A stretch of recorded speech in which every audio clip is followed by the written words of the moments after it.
Haleluya, jumpa lagi dengan saya Pendeta Rio Panggabean, Oikumene Ministry Jakarta. Apa kabar saudara? Saya berharap di bulan Desember ini, bulan di mana semua umat Kristen bersiap-siap untuk merayakan ibadah dan perayaan Natal yang mungkin masing-masing menganggap dirinya akan merayakan dengan spektakuler. It's okay, boleh saja. Yang penting jangan pernah menyerah. Never give up, maju terus di dalam melayani Tuhan. Tapi jangan perayaan atau ibadah Natal hanya euforia, tetapi kita mau Yesus sungguh-sungguh lahir dalam hidup kita dan kita beritakan di dalam kehidupan kita sehari-hari. Nah, bagian firman Tuhan hari ini akan kita bahas satu peristiwa yang sangat menarik ketika Yesus dibawa oleh kedua orang tuanya ke bait suci untuk acara atau ritual penyerahan anak ya. Jadi ibadah atau budaya-budaya orang Israel, ajaran-ajaran yang Tuhan berikan kepada bangsa Israel itu juga dijalani oleh Kristus. Walaupun kita tahu Kristus pada akhirnya memang menggenapi hukum Taurat yang tidak sanggup dilakukan oleh banyak orang. Nah, kita akan melihat satu peristiwa yang menarik. Ada seorang yang namanya Simeon yang hidupnya takut akan Tuhan. Ada Roh Kudus dalam hidupnya yang membimbing kehidupannya. Dan dia sudah tahu bahwa nanti Mesias akan datang. Dan apa yang dia sepertinya nasarkan, kalau saya sudah lihat Mesias saya rela mati deh. Begitu kira-kira ya saudara. Memang orang-orang yang mengalami Tuhan itu mengalami perubahan, mengalami metanoia yang sangat luar biasa.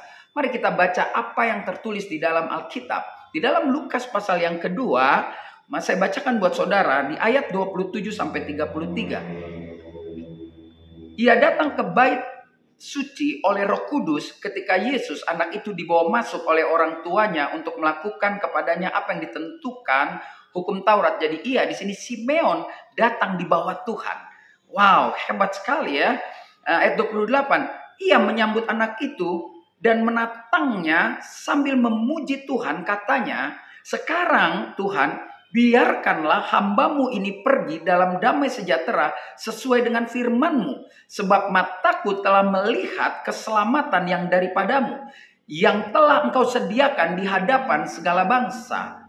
Yaitu terang yang menjadi penyataan bagi bangsa-bangsa lain dan menjadi kemuliaan bagi umat-Mu Israel."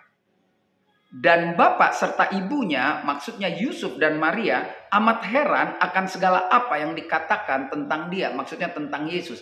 Saudara, mari kita lihat kepuasan yang terjadi ketika seseorang berjumpa dengan Yesus memang kadang di luar nalar. Bahkan seorang Simeon sampai mengatakan, "Sekarang kalau saya juga harus pergi, saya akan pergi dengan damai sejahtera karena saya sudah melihat yang dijanjikan atau Mesias itu ada di hadapanku, bahkan aku menggendong."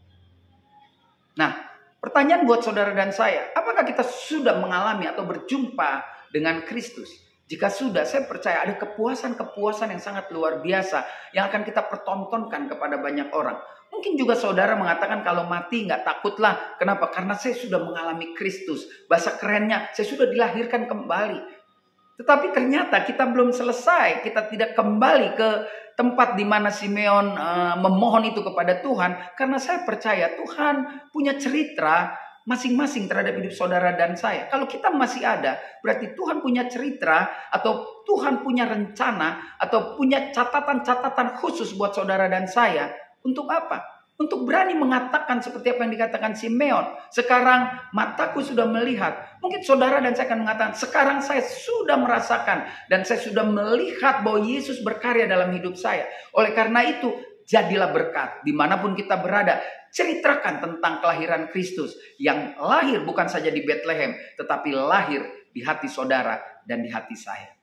Tetap semangat, maju terus, jangan pernah cepat puas dalam melayani Tuhan. Terus melayani sampai Tuhan bilang cukup dan saya sudah puas.